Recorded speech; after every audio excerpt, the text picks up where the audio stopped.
بسم اللہ الرحمن الرحیم الحمد للہ رب العالمین والصلاة والسلام علی رسول خیر خلقہ محمد وعلی آلہ وصحبہ اجمعین سبحانک لا علم لنا الا ما علمتنا انک انت العلیم الحکیم ربی زدنی علما ربی زدنی علما ربی زدنی علما رب اشرح لی صدری ویسر لی امری واحلل عقدۃ من لسانی یفقهوا قولی باب الرجل یحج من غیرہ،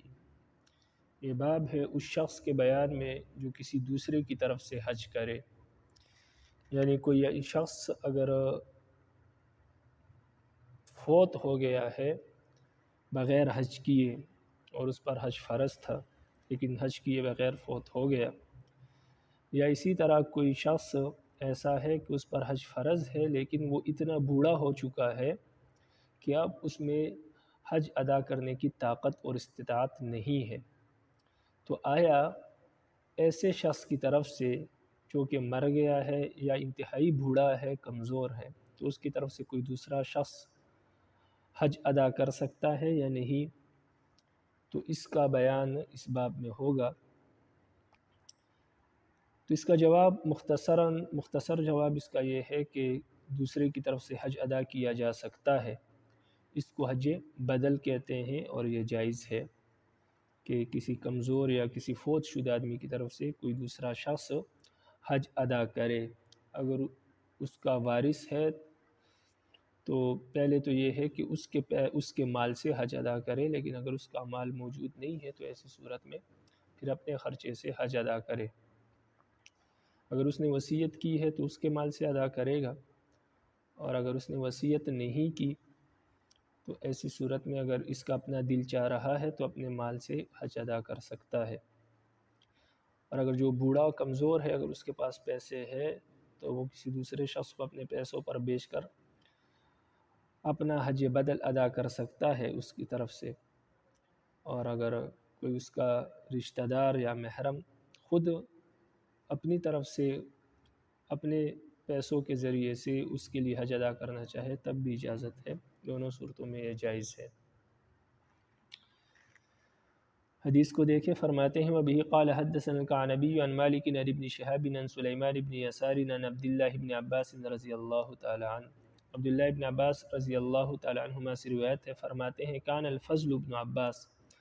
ردیف رسول اللہ صلی اللہ علیہ وسلم، فضل بن عباس رضی اللہ تعالی عنہ نبی علیہ السلام کے ساتھ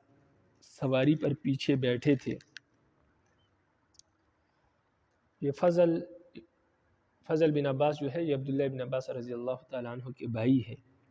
اور نبی علیہ السلام کے چچا زاد بھائی ہے، تو نبی علیہ السلام کے پیچھے سواری پر بیٹھے تھے۔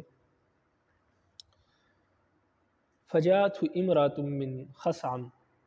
تو اچانک قبیلہ خثعم کی ایک عورت نبی علیہ السلام کے سواری کے سامنے آئی، تستفتیہ،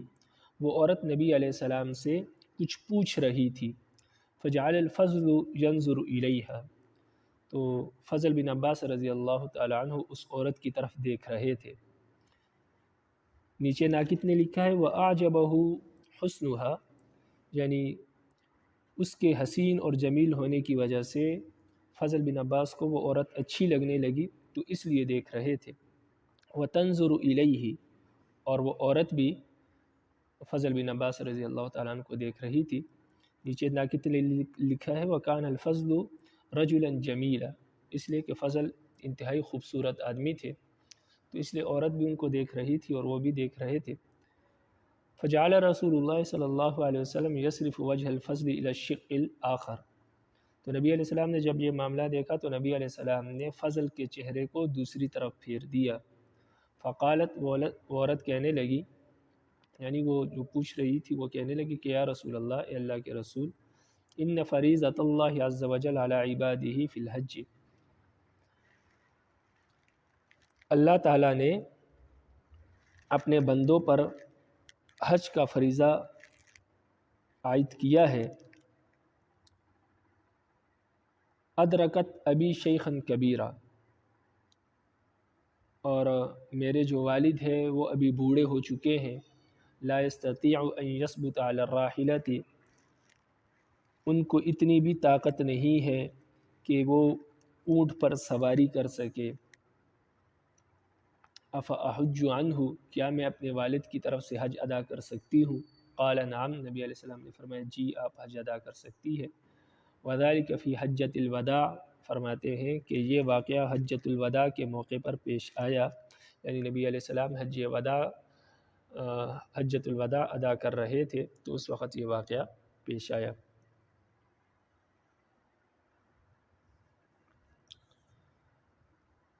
وبه قال حدثنا حفص بن عمر ومسلم بن إبراهيم بمعناه كلاهما قال حدثنا شعبة عن النعمان بن سالم عن عمرو بن أوس عن ابن رزين قال حفص في حديثه رجل من بني عامر۔ ابو رزین رضی اللہ تعالیٰ عنہ بنی عامر کے ایک فرد کے بارے میں کہتے ہیں کہ میں نے عرض کیا کہ اللہ کے رسول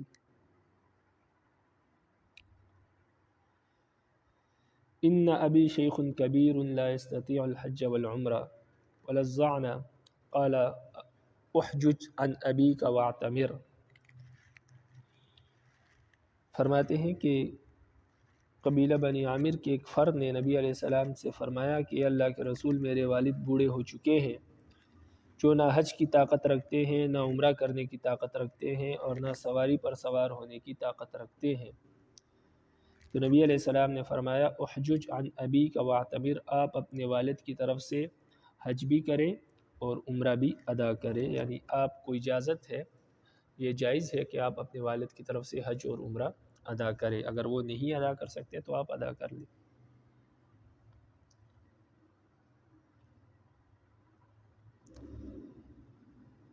وبه قال حدثنا اسحاق بن اسماعیل وحناد بن السری المعنى واحد قال اسحاق قال حدثنا عبدة بن سلیمان عن ابی عروبة عن قتادة عن زرعة عن سعید بن جبیر عن ابن عباس رضی اللہ تعالی عنہما۔ ابن عباس رضی اللہ تعالی عنہما سے روایت ہے ان النبی صلی اللہ علیہ وسلم سمع رجلا يقول لبیک عن شبرة قال من شبرة قال اخ لی قریب لی۔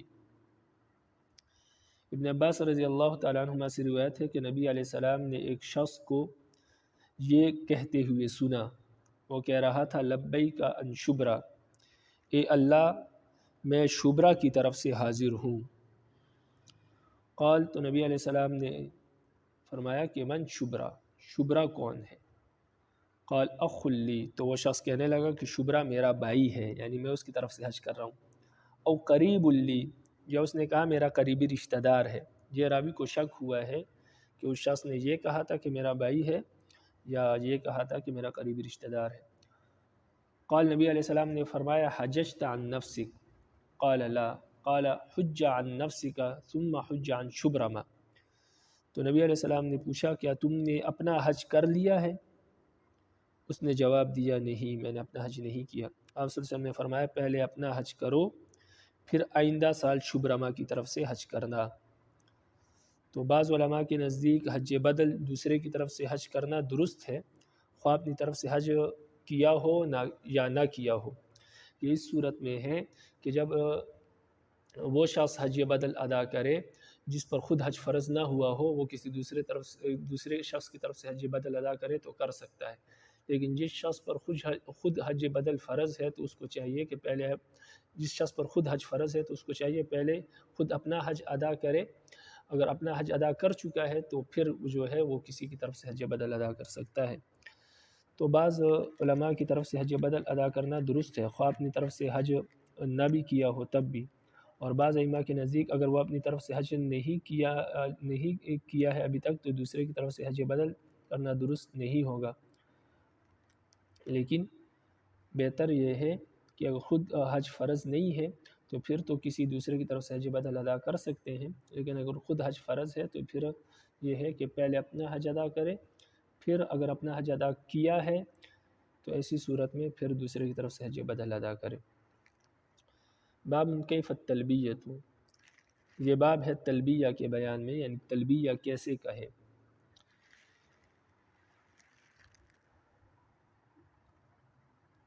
یہ جو احرام ہوتا ہے، احرام باندھنے کے بعد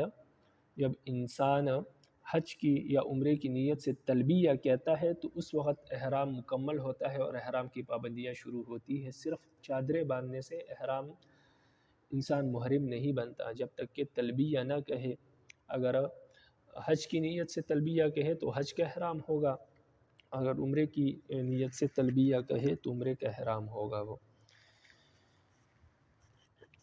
دار و مدار نیت پر ہے۔ تلبیہ کسے کہتے ہیں تو لبیک اللہم لبیک یہ تلبیہ ہے۔ تو اس حدیث میں یہ بیان ہوگا کہ تلبیہ کیسی کہنی چاہیے حاجی کو یا عمرہ کرنے والے شخص کو۔ فرماتے ہیں وَبِهِ قَالَ حَدَّثَنَا الْقَعْنَبِيُّ عَنْ مَالِكٍ عَنْ نَافِعٍ عَنْ عبد اللہ بن عمر رضی اللہ تعالی عنہما سے روایت ہے ان تلبیۃ رسول اللہ صلی اللہ علیہ وسلم لبیک اللہم لبیک لبیک لا شریک لک لبیک ان الحمد والنعمت لک والملک لا شریک لک۔ ابن عمر فرماتے ہیں کہ نبی علیہ السلام کا رسول اللہ صلی اللہ علیہ وسلم کا تلبیہ یہ تھا، یعنی لبیک اللہم لبیک لبیک لا شریک لک الی آخری۔ لبیک اللہم لبیک، اے اللہ میں حاضر ہوں، اے اللہ میں حاضر ہوں۔ لبیک لا شریک لک لبیک، میں حاضر ہوں، اے اللہ آپ کا کوئی شریک نہیں ہے، میں حاضر ہوں۔ ان الحمد والنعمت لک، تمام تعریفیں اور تمام نعمتیں آپ ہی کی ہیں، آپ کے لیے ہی ہیں۔ والملک لا شریک لک، اور تمام بادشاہت اور شہنشاہی آپ کے لیے ہی ہے، آپ کا کوئی شریک نہیں ہے۔ قال فرماتے ہیں وکان عبداللہ بن عمر یزید فی تلبیتہ، راوی کہتے ہیں کہ عبداللہ بن عمر رضی اللہ تعالیٰ عنہ اپنے تلبیہ میں اس بات کا بھی اضافہ کرتے تھے کہ لبیک لبیک لبیک وسعدیک والخیر بیدیک والرغباء الیک والعمل۔ معنی اس کا یہ ہے کہ حاضر ہوں تیری خدمت میں حاضر ہوں، میں حاضر ہوں۔ وسعدی کا نیک بختی حاصل کرتا ہوں، نیک بختی حاصل کرنا چاہتا ہوں۔ والخیر بیدیک، اور تمام خیر آپ کے ہاتھ میں ہے۔ والرغباء الیک والعمل، تیرے ہی طرف رغبت ہے اور تیرے ہی لیے عمل کر رہا ہوں۔ تو عبداللہ بن عمر اپنی تلبیہ میں اس بات کا اضافہ کرتے تھے۔ اس کے ما سوا تمام راویوں نے جو تلبیہ روایت کیا ہے وہ مذکورہ تلبیہ ہے، وہی روایت کیا ہے۔ ابن عمر نے بھی وہی روایت کیا ہے، لیکن جب خود تلبیہ کہتے تھے تو اس میں ان الفاظ کی اضافہ کرتے تھے۔ اس کے ما سوا باقی تمام صحابہ یہی تلبیہ کہا کرتے تھے جو اوپر گزر چکا، اور علماء نے بھی یہی تلبیہ لکھا ہے اور یہی سنت ہے۔ باقی یہ جو اضافہ ہے یہ عبداللہ بن عمر رضی اللہ تعالیٰ عنہ اپنی طرف سے کیا کرتے تھے، اور دعا میں اضافہ کرنے کی گنجائش ہے۔ تو یہ تلبیہ جو ہے یہ بھی ایک دعا ہے، اس لیے اس میں گنجائش ہے اضافہ کرنے کی۔ وبه قال حدثنا احمد بن حنبل قال حدثنا يحيى بن سعيد قال حدثنا جعفر قال حدثنا ابي عن جابر بن عبد الله قال، جابر بن عبداللہ رضی اللہ تعالیٰ عنہ سے روایت ہے، فرماتے ہیں احل رسول اللہ صلی اللہ علیہ وسلم فذکر التلبیۃ مثل حدیث ابن عمر۔ جابر بن عبداللہ رضی اللہ تعالیٰ عنہ کہتے ہیں کہ رسول اللہ صلی اللہ علیہ وسلم نے احرام باندھا، پھر انہوں نے تلبیہ کا اسی طرح ذکر کیا ہے جیسے کہ ابن عمر کی حدیث میں تلبیہ کا ذکر گزر چکا۔ قال، اس حدیث میں جابر بن عبداللہ فرماتے ہیں کہ والناس یزیدون زاد المعارج ونحوه من الكلام والنبی صلی اللہ علیہ وسلم يسمع فلا يقول لهم شيئا۔ جابر بن عبداللہ کہتے ہیں کہ لوگ اپنی طرف سے اللہ کی تعریف میں ذل معارج اور اس جیسے اور کلمات بڑھاتے تھے، اور نبی علیہ السلام تلبیہ میں یہ کلمات ان لوگوں سے سنتے تھے لیکن آپ صلی اللہ علیہ وسلم ان سے کچھ ہی نہیں فرماتے تھے، یعنی نبی علیہ السلام خاموشی سے ان کے یہ الفاظ سن لیتے تھے، اور انہوں نے جو تلبیہ میں اضافہ کیا تھا اس پر نبی علیہ السلام ان پر کوئی نکیر نہیں کرتے تھے اور ان کو ڈانٹتے نہیں تھے۔ یعنی بعض لوگ اس طرح اضافہ کرتے تھے کہ اللہ لبیک اللہم لبیک ذا المعارج لبیک، تو اس طرح الفاظ اضافہ کرتے تھے، اور نبی علیہ السلام جو ہے اس میں ان کو کوئی نکیر نہیں فرماتے تھے، ان کو نہیں ڈانٹتے تھے۔ تو ان احادیث سے معلوم ہوتا ہے کہ تلبیہ دعا ہے اور دعا میں اضافے کی گنجائش ہوتی ہے، اس لیے نبی علیہ السلام نے ان کو نہیں ڈانٹا اور ان کو منع بھی نہیں کیا۔ تو اس حدیث سے معلوم ہوتا ہے کہ تلبیہ میں اضافہ کرنے کی گنجائش ہے، لیکن اضافہ کرنا یہ مناسب نہیں ہے۔ افضل وہی تلبیہ ہے جو نبی علیہ السلام خود پڑھا کرتے تھے، اور وہ وہی ہے لبیک اللہم لبیک لبیک لا شریک لک لبیک ان الحمد والنعمت لک والملک ان الحمد والنعمت لک والملک لا شریک لک۔ تو یہ تلبیہ نبی علیہ السلام کہا کرتے تھے، اور یہی تلبیہ جو ہے یہ افضل ہے۔ باقی اگر کوئی اضافہ کر لے تو اس کی بھی گنجائش ہے، کیونکہ یہ دعا ہے، لیکن مناسب نہیں ہے۔ افضل وہی ہے جو نبی علیہ السلام سے ثابت ہے۔ وبه قال حدثنا الكعنبي عن مالك عن عبد الله بن أبي بكر بن محمد بن عمرو بن حزم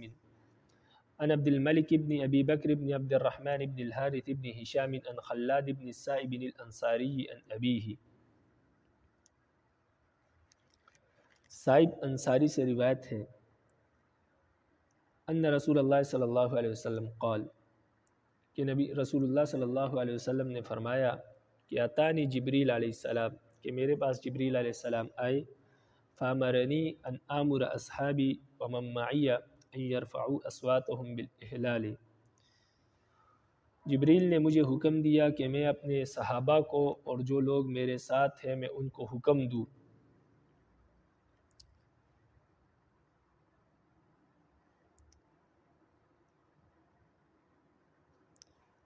میں ان کو یہ حکم دوں کہ وہ احلال کے ساتھ اپنی آوازوں کو بلند کرے، یعنی تلبیہ کے ساتھ۔ او قال بالتلبیہ، یہ راوی کو شک ہوا ہے کہ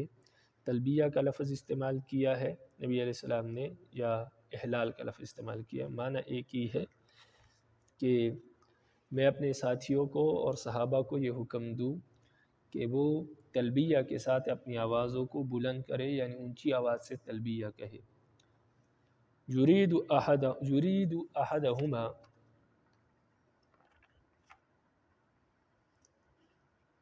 راوی کا یرید احدہما کا مطلب یہ ہے کہ راوی فرماتے ہیں کہ ان دونوں میں ایک کا نبی علیہ السلام نے ارادہ کیا تھا، یعنی احلال کا لفظ استعمال کیا تھا یا تلبیہ،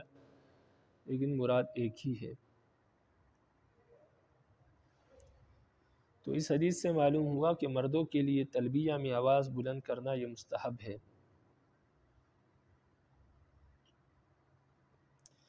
اور اصحابی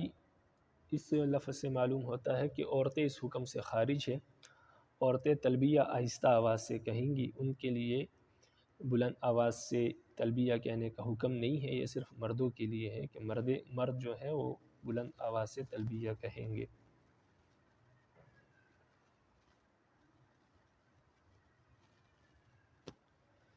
باب متى تقطع التلبیۃ یا متى یقطع التلبیۃ، تلبیہ پڑھنا کب بند کر دے، یعنی تلبیہ پڑھنا کب بند کیا جائے، یعنی تلبیہ پڑھنا کب موقوف کرے حاجی، کب چھوڑ دے۔ تو اس کا بیان ہوگا کہ کس عمل کے بعد پھر حاجی جو ہے وہ تلبیہ کہنے کی ضرورت نہیں ہے، بلکہ وہ تلبیہ ختم کر دے، تلبیہ بند کر دے۔ فرماتے ہیں وبه قال حدثنا احمد بن حنبل قال حدثنا وكيع قال حدثنا ابن جريج عن عطاء عن ابن عباس رضی اللہ تعالی عنہما عن الفضل بن عباس، ابن عباس رضی اللہ تعالی عنہما اپنے بھائی فضل بن عباس رضی اللہ تعالی عنہما سے روایت کرتے ہیں کہ ان رسول اللہ صلی اللہ علیہ وسلم لبا حتی رمل جمرۃ العقبۃ، فرماتے ہیں کہ نبی علیہ السلام نے جمرہ عقبہ کی رمی کر لی تو آپ نے تلبیہ کہنا بند کر دیا۔ جب آپ نے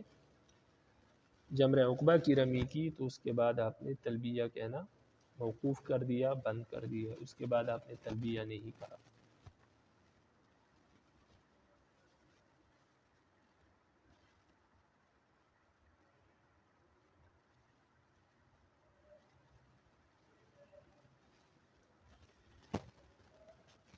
تو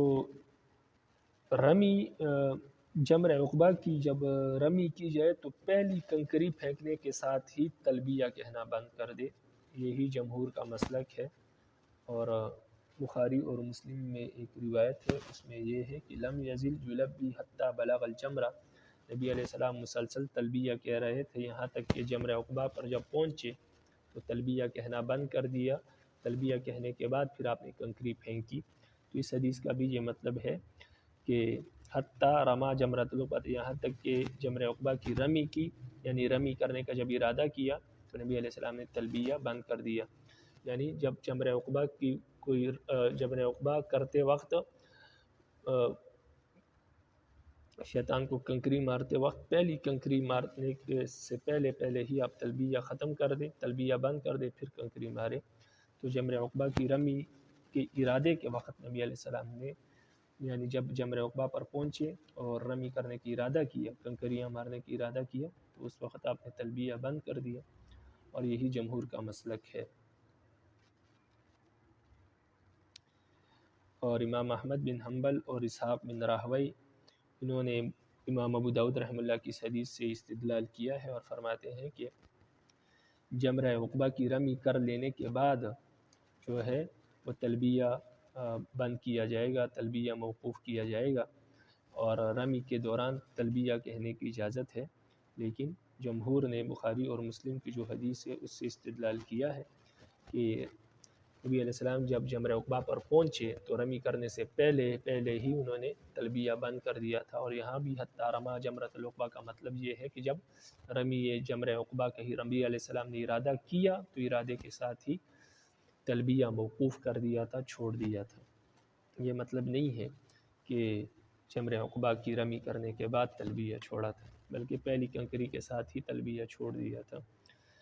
تلبیہ چھوڑ دیا، اس کے بعد پھر پہلی کنکری ماری اور پھر کنکریاں ماری، اس کے بعد پھر آپ نبی علیہ السلام نے تلبیہ نہیں کہا، کیونکہ حج پورا ہو جاتا ہے پھر بعد میں شیطان کو کنکریاں ماری جاتی ہے، تو جب حج پورا ہو گیا تو تلبیہ کہنا بھی بند کر دے حاجی۔ وبه قال حدثنا احمد بن حنبل قال حدثنا عبد الله بن نمير قال حدثنا يحيى بن سعيد عن عبد الله بن ابي سلمة عن عبد الله بن عمر عن ابيه قال، عبداللہ بن عمر اپنے والد حضرت عمر سے روایت کرتے ہیں، حضرت عمر فرماتے ہیں غدونا مع رسول اللہ صلی اللہ علیہ وسلم من منى الى عرفات من الملبی ومن المکبر۔ حضرت عمر کہتے ہیں کہ ہم صبح کو رسول اللہ صلی اللہ علیہ وسلم کے ساتھ مینا سے عرفات کی طرف نکلے، یعنی صبح ہی ہم مینا سے عرفات کی طرف نکلے نبی علیہ السلام کے ساتھ۔ ہم میں سے کچھ لوگ تلبیہ کہہ رہے تھے اور کچھ لوگ اللہ اکبر کی صدائیں بلند کر رہے تھے، تو دونوں جائز ہے، تلبیہ کہنا بھی اور اللہ کا ذکر کرنا بھی۔ باب متى يقطع المعتمر التلبیہ، فرماتے ہیں کہ عمرہ کرنے والا تلبیہ کہنا کب بند کرے، کیونکہ عمرے میں شیطان کو کنکریاں نہیں ماری جاتی، اس لیے عمرہ کرنے والا جو ہے وہ کب تلبیہ کہنا موقوف کرے، کب بند کرے، تو اس کا بیان اس حدیث میں ہے، اس باب میں ہے۔ فرماتے ہیں وبه قال حدثنا مسدد قال حدثنا هشيم عن ابن ابي ليلى عن عطاء عن ابن عباس رضی اللہ تعالی عنہما عن النبی صلی اللہ علیہ وسلم، ابن عباس رضی اللہ تعالی عنہما نبی علیہ السلام سے روایت کرتے ہیں کہ نبی علیہ السلام نے فرمایا کہ یلبی المعتمر حتى يستلم الحجر، عمرہ کرنے والا حجر اسود کا استلام کرنے تک تلبیہ پکارے، یعنی حجر اسود کا استلام طواف کرتے وقت جب طواف شروع کرے تلبیہ کہے، بیت اللہ پر جب نظر پڑے تو تلبیہ شروع کر دے احرام کے بعد، کیونکہ احرام کے بعد تلبیہ شروع کر دے میقات کے بعد۔ جب بیت اللہ پہنچے اور بیت اللہ کا طواف شروع کرتے وقت حجر اسود سے طواف شروع کیا جاتا ہے، تو جب حجر اسود کا طواف کرے اور استلام کرے، یعنی پہلے بوسہ دینے کے بعد پہلے بوسہ دینے کے وقت تلبیہ ختم کر دے اور پھر طواف شروع کر دے، تو طواف کے دوران تلبیہ نہ کرے، تو یہ مطلب ہے حدیث کا۔ تو استلام کے وقت یعنی طواف شروع کرتے وقت تلبیہ ختم کر دے۔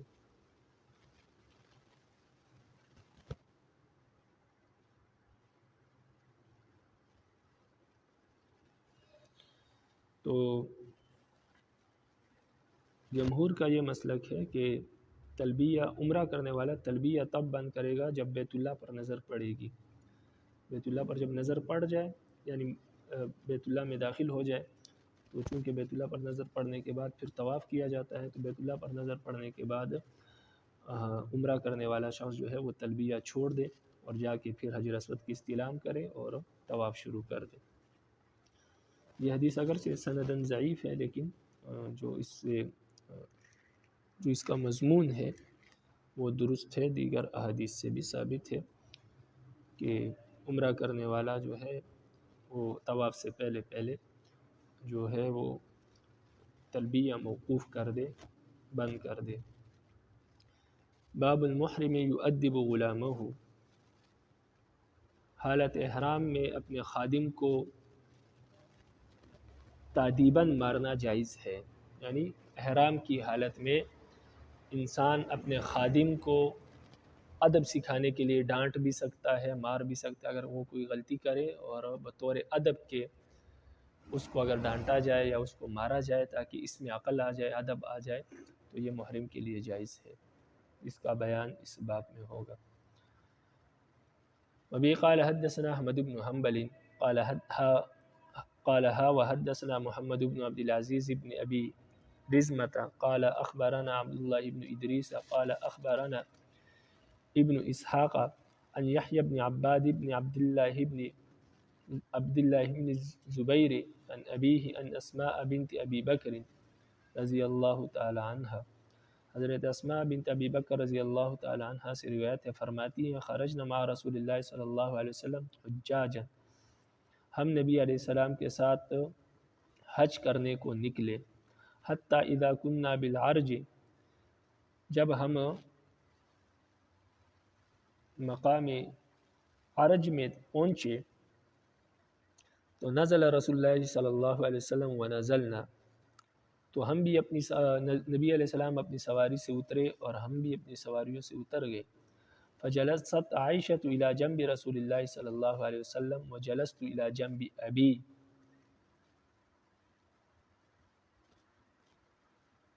فرماتی ہیں کہ حضرت عائشہ رضی اللہ تعالیٰ عنہ رسول اللہ صلی اللہ علیہ وسلم کے پہلو میں بیٹھ گئی اور میں اپنے والد کے پہلو میں بیٹھ گئی، یعنی اپنے والد ابوبکر صدیق رضی اللہ عنہ کے پہلو میں بیٹھ گئی. وکانت زمالۃ ابی بکر رضی اللہ تعالیٰ عنہ وزمالۃ رسول اللہ صلی اللہ علیہ وسلم واحدۃ مع غلام لابی بکر، اس سفر میں ابوبکر رضی اللہ تعالیٰ عنہ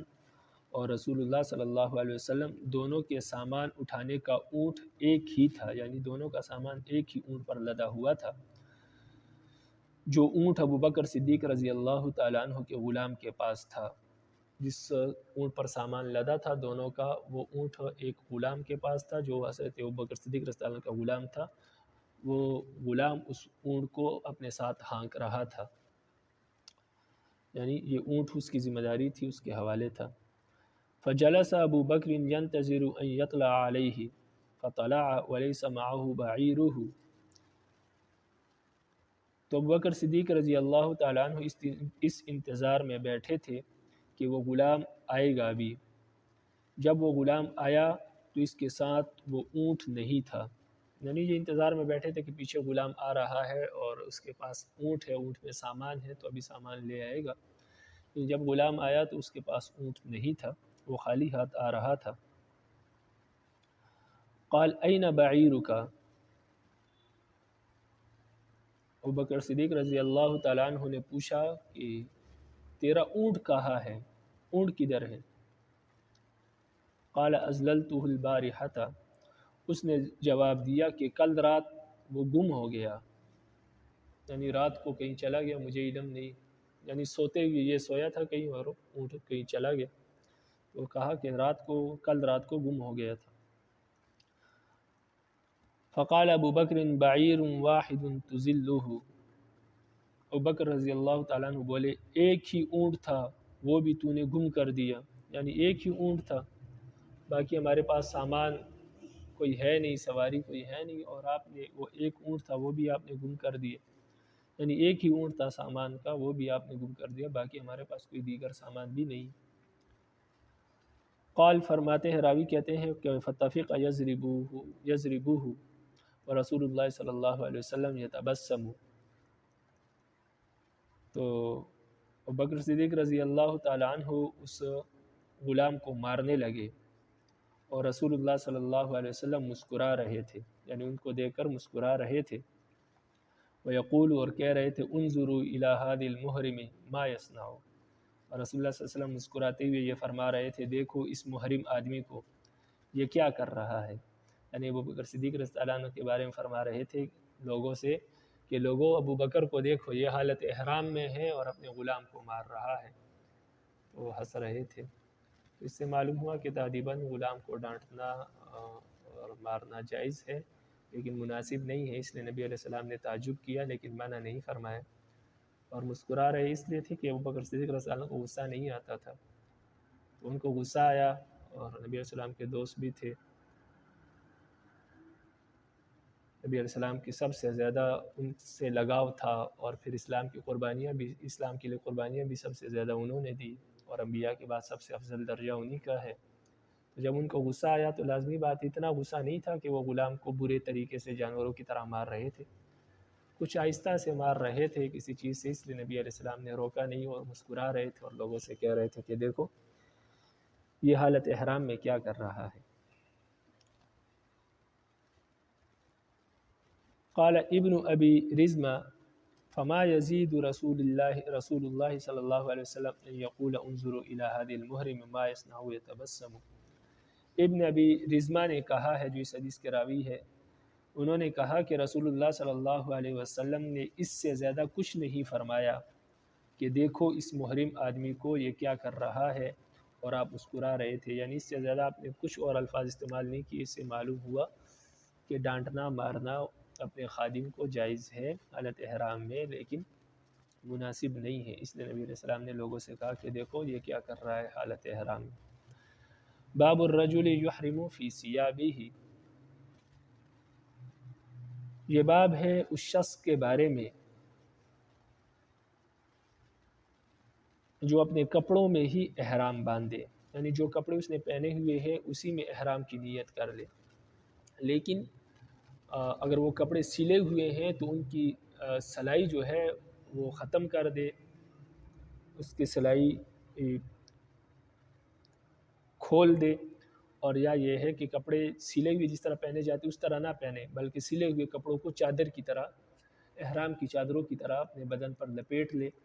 تو ان کپڑوں میں بھی احرام ہو سکتا ہے، ضروری نہیں ہے کہ احرام کے لیے الگ چادریں لی جائے،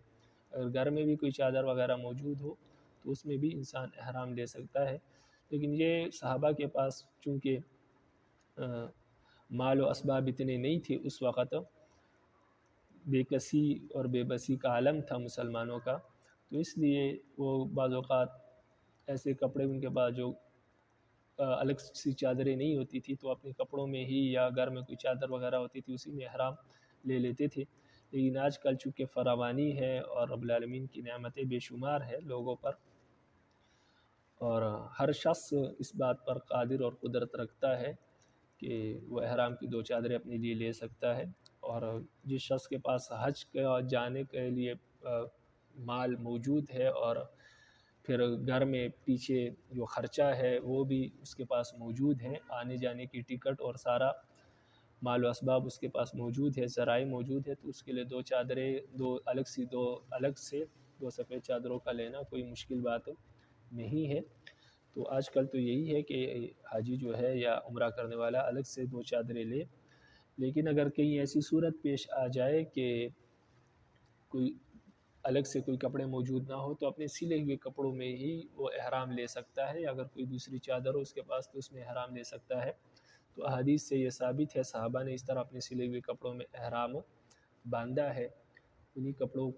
کپڑوں میں احرام باندھا ہے، الگ سے چادریں نہیں لی اس لیے کہ ان کے پاس موجود نہیں تھی۔ تو یہ باب جو ہے اسی بات کے بیان میں ہے کہ سلے اپنے کپڑوں میں ہی انسان احرام باندھ سکتا ہے، حج ہو یا عمرے کا، دونوں احرام میں سے جو احرام بھی باندھنا چاہے وہ احرام باندھ سکتا ہے اپنے کپڑوں میں ہی، لیکن اگر وہ سلے ہوئے کپڑے ہیں تو پھر اس کو چادر کی طرح لپیٹے گا، سلے ہوئے کپڑے پہن نہیں سکتا، احرام کی حالت میں۔ وبه قال حدثنا محمد بن كثير قال أخبرنا حمام قال سمعت عطاء قال أخبرنا سفيان بن يعلى بن أمية عن أبيه أن رجلا أتى النبي صلى الله عليه وسلم وهو بالجعرانة وعليه أثر خلوق أو قال سفرة وعليه جبة۔ یعلا بن امیہ رضی اللہ تعالیٰ عنہ کہتے ہیں کہ ایک شخص نبی کریم صلی اللہ علیہ وسلم کے پاس آیا اور آپ صلی اللہ علیہ وسلم جعرانہ میں تھے۔ جعرانہ ایک جگہ کا نام ہے، اس وقت نبی علیہ السلام عمرے کے لیے آئے تھے۔ اس کے بدن پر خوشبو یا زرد رنگ کا نشان تھا، یعنی زرد رنگ کی خوشبو عورتیں لگایا کرتی تھی تو وہ نشان چھوڑ جاتا تھا، تو یا تو خوشبو آ رہی تھی اس سے، اور یا اس کے کپڑوں پر زرد رنگ کا نشان لگا ہوا تھا خوشبو کا، اور اس نے جبہ پہنا ہوا تھا۔ فقال یا رسول اللہ، کہنے لگا یا اللہ کے رسول، کیف تأمرنی ان اصنع فی عمرتی، آپ مجھے کیا حکم دیتے ہیں کہ میں اپنا عمرہ کس طرح کروں، یعنی میں عمرہ کس طرح ادا کروں۔ فانزل اللہ تبارک و تعالی علی النبی صلی اللہ علیہ وسلم الوحی، تو جب اس نے یہ سوال پوچھا تو رب العالمین نے اسی وقت نبی علیہ السلام پر وحی نازل فرمائی۔ فلما سری عنہ، جب نبی علیہ السلام سے وحی کی کیفیت دور ہوئی، قال، تو نبی علیہ السلام کہنے لگے، این السائل علی العمرہ، وہ عمرے کے بارے میں پوچھنے والا شخص کہاں ہے؟ تو لوگ اس کو لے آئے، تو نبی علیہ السلام نے فرمایا، اغسل عنک اثر الخلوق او قال اثر السفرۃ واخلع الجبۃ عنک۔ نبی علیہ السلام نے فرمایا سب سے پہلے غسل کر لو، سب سے پہلے یہ جو خوشبو ہے اس کو دھو لو، یا یہ جو زرد رنگ کا نشان ہے اس کو دھو لو، جبہ اتار دو۔ وَاصْنَعْ فِي عُمْرَتِكَ مَا صَنَعْتَ فِي حَجَّتِكَ، اور عمرے میں وہ سب کچھ کرو جو آپ حج میں کرتے ہو، یعنی طواف کرو اور سعی بین الصفا والمروہ کرو، اور اسی طرح احرام باندھو جس طرح آپ نے حج کا احرام باندھا ہے، یعنی جس طرح آپ حج کا احرام باندھتے ہیں اسی طرح عمرے کا بھی احرام باندھو۔ وبه قال حدثنا محمد بن عيسى قال حدثنا ابو عوانة عن ابي بشر عن عطاء عن يعلى بن أمية وهشيم عن الحجاج عن عطاء عن سفيان بن يعلى عن أبيه بهذا القصة قال، اسی سند سے یعلا سے بھی یہی قصہ مروی ہے، البتہ اس میں یہ اضافہ ہے کہ فقال له نبی صلی اللہ علیہ وسلم، نبی علیہ السلام نے اس شخص سے کہا کہ اخلع جبتک فخلعها من رأسه، تو نبی علیہ السلام نے اس شخص سے کہا کہ اپنا جبہ اتار دو، چنانچہ اس شخص نے اپنے سر کی طرف سے اسے اتار دیا۔ وساق الحدیث، پھر راوی نے پوری حدیث مذکورہ حدیث کی طرح بیان کی ہے۔ اس سے معلوم ہوا کہ وہ جبہ اتار دے، اور جو باقی نیچے کپڑے ہیں، کیونکہ اس وقت سلے ہوئے کپڑے لوگ نہیں پہنتے تھے تو چادریں ہی باندھتے تھے، تو نبی علیہ السلام نے فرمایا ٹھیک ہے، یہ جو چادریں آپ نے باندھی ہے، اس کو ایک کو ازار کہتے تھے، ایک کو تہبند اور ازار ہوتا تھا، تو ایک چادر ایک ردا ہوتا، ایک کو ردا کہتے ہیں جو اوپر اوڑھی جاتی تھی چادر، اس کو ردا کہتے تھے، اور جو نیچے باندھی جاتی تھی اس کو تہبند ازار کہتے تھے۔ تو دو چادریں ہوتی تھی، ایک تہبند ہوتا تھا جس کو ازار کہتے تھے، اور ایک اوپر اوڑھی جاتی تھی اپنے کندھوں پر، اس کو ردا کہتے تھے۔ تو دو چادریں پہنتے تھے، لیکن جبہ جو ہوتا ہے وہ سلا ہوا ہوتا ہے، وہ اس زمانے میں بھی سلا ہوا ہوتا تھا، اس لیے نبی علیہ السلام نے فرمایا یہ سلے ہوئے کپڑے تو اتار دو، یہ جبہ جو ہے یہ اتار دو، باقی جو آپ نے کپڑے دو چادریں پہنی ہوئی ہے بس اسی میں آپ احرام کی نیت کر لو، اور باقی اعمال اسی طرح کرو جس طرح آپ حج کے اعمال کرتے ہو، یعنی طواف کرو، سعی بین صفا والمروہ کرو اور حلق کرو، بس اور آپ کا عمرہ ہو گیا۔ تو حج میں بھی یہ سارے کام کیے جاتے ہیں، یعنی سعی بین صفا اور طواف حج کی طرح کرو، یہ مطلب نہیں ہے کہ حج کی طرح وقوف عرفہ بھی کرو اور مینا بھی کرو، کیونکہ یہ تو سب کو معلوم ہے کہ، اور اس وقت بھی معلوم تھا کہ وہ صرف حج کے ارکان ہے، وقوف عرفہ اور مینا وغیرہ، وہ عمرے کے نہیں ہیں، اس لیے صرف یہ پوچھنا تھا کہ عمرے میں ہم طواف کس طرح کریں اور عمرے میں سعی کس طرح کریں، تو نبی علیہ السلام نے فرمایا عمرے میں بھی طواف اسی طرح کرے جس طرح آپ حج میں کرتے ہیں، وہی سے شروع کرے، یعنی حجر اسود سے، اور اسی طرح سعی جو ہے صفا سے شروع کرے اور 7 چکر کاٹے، اسی طرح طواف میں بھی 7 چکر کاٹے، اور پھر اسی طرح حلق کرے جس طرح آپ حج میں حلق کرتے ہیں یا سر کے بال کاٹتے ہیں، تو یہ عمرہ ہے۔ تو وہ کیفیت پوچھ رہا تھا، اعمال نہیں پوچھ رہا تھا۔ اس نے کہا کہ کیسے کروں، یعنی عمرے کا طواف اور حج کا، عمرے کا طواف کیسے کروں، عمرے کی سعی کیسے کروں؟ تو نبی علیہ السلام نے فرمایا عمرے اور حج کی سعی اور عمرے اور حج کے طواف دونوں ایک طرح ہے، اس میں کوئی فرق نہیں ہے۔ تو لہٰذا جس طرح آپ حج کا طواف کرتے ہو، حج کی سعی کرتے ہو، حج کے لیے حلق کرتے ہو، اسی طرح عمرے کے لیے بھی وہی طواف، اسی طرح طواف کرو، اسی طرح سعی کرو اور اسی طرح حلق کرو۔ وبه قال حدثنا يزيد بن خالد بن عبد الله بن موهب الهمداني الرملي قال حدثنا ليس عن عطاء بن أبي رباح عن ابن يعلى بن منبه عن أبيه بهذا الخبر قال فيه، اس سند سے یعلا بن منبہ سے بھی یہی حدیث مروی ہے، البتہ اس میں ان الفاظ کے اضافہ ہے کہ فامرہ رسول اللہ صلی اللہ علیہ وسلم ان ينزعها نزعا، نبی علیہ السلام نے اس شخص کو حکم دیا کہ وہ اپنا جبہ اتار دے، وَيَغْتَسِلَ مَرَّتَيْنِ أَوْ ثَلَاثًا، اور غسل کرے 2 بار یا 3 بار، یعنی 3 مرتبہ یا 2 مرتبہ اپنے جسم پر پانی بہائے۔ وساق الحدیث، آگے راوی نے پوری حدیث بیان کی ہے مذکورہ حدیث کی طرح۔ وبه قال حدثنا عقبة بن مكرم قال حدثنا وهب بن جرير قال حدثنا أبي قال سمعت قيس بن سعد يحدث عن عطاء عن صفوان بن يعلى بن أمية عن أبيه أن رجلا، صفوان بن يعلى بن أمية اپنے والد سے روایت کرتے ہیں، یعنی یعلا بن امیہ سے روایت کرتے ہیں کہ ان رجلا اتى النبي صلی اللہ علیہ وسلم بالجعرانہ وقد احرم بعمرة وعليه جبة وهو مسفر لحيته ورأسه۔ یعلا بن امیہ سے روایت ہے کہ نبی علیہ السلام کے پاس مقام جعرانہ میں ایک شخص آیا، یعنی جب نبی علیہ السلام عمرے کے لیے نکلے تھے اور مقام جعرانہ میں تھے، اس کو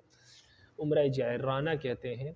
تو جب مقام جعرانہ میں تھے اس وقت نبی علیہ السلام کے پاس ایک شخص آیا جس نے عمرے کا احرام باندھا ہوا تھا، یعنی عمرے کی نیت سے اس نے تلبیہ کہا تھا۔ تو اس نے عمرے کا احرام باندھا تھا، لیکن وہ اس نے جبہ بھی پہنا ہوا تھا اور اپنی داڑھی اور اپنے سر میں جو ہے وہ زرد رنگ بھی لگایا تھا، یعنی خوشبو لگائی تھی داڑھی میں اور سر میں زرد رنگ کی۔ وساق الحدیث، باقی حدیث اسی مذکورہ حدیث کی طرح ہے جو حدیث پہلے گزر چکی۔ یہ بعض حدیثیں جس میں کچھ فرق تھا تو اس فرق کو بیان کیا، اور باقی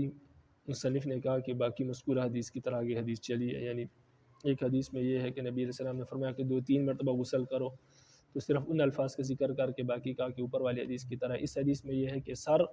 اور داڑھی پر اس نے خوشبو لگائی تھی،